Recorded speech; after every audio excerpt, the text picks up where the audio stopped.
Alam mo, sabi ko noon na yung mauna yung talagang kawawa sa buhay na walang pera.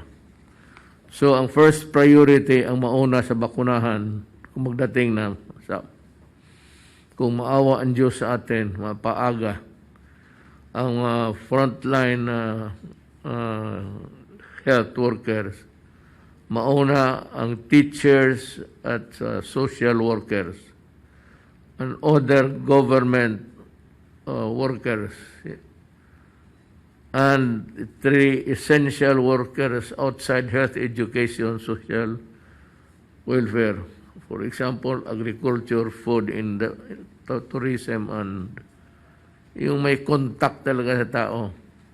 Then the socio-demographic groups. At tingnan natin kung sino ang mauna sa kanila. Then the overseas Filipino workers, all remaining workers, other remaining workers, then all remaining citizens. Meron dito, basahin ko lang. In the deployment of vaccines or strategy, we will have geographical and sectoral considerations for priority population. We will prioritize the health workers to preserve and protect our healthcare system, then the poor and vulnerable sector, frontrunners and essential public and private workers including OFW, low-income earners and seafarers. Wala naman itong diskriminasyon. Ang hinabol lang natin dito kasi kung ang sino yung vulnerable, nutrition-wise, hindi masyado maganda yung pagkain, walang vitamins.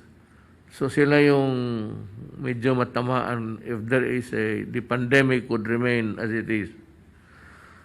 So yan ang natin. But anyway, all will have their vaccines. I assure you. Mayroon na tayong unahin. Yung mga kawawa. At yun namang gustong bumili outside of meron yan there's a move kay ni Rason. I would like to say in public of his civic consciousness. Kapwa-tao niya.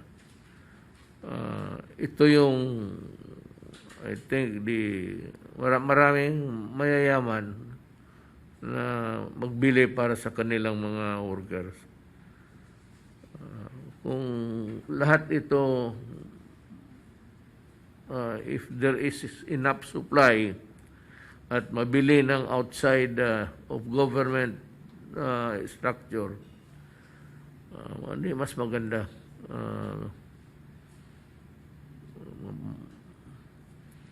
Ang fifth priority is the uniform personnel, PNP.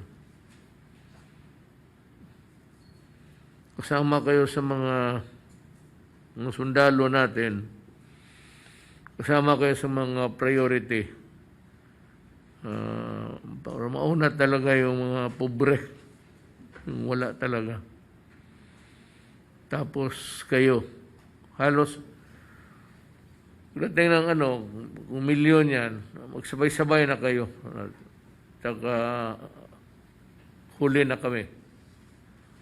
Kung may maiwan, para sa amin, kay Bong, kay Secretary Lorenzana, kung may maiwan, para sa atin. Unahin natin sila.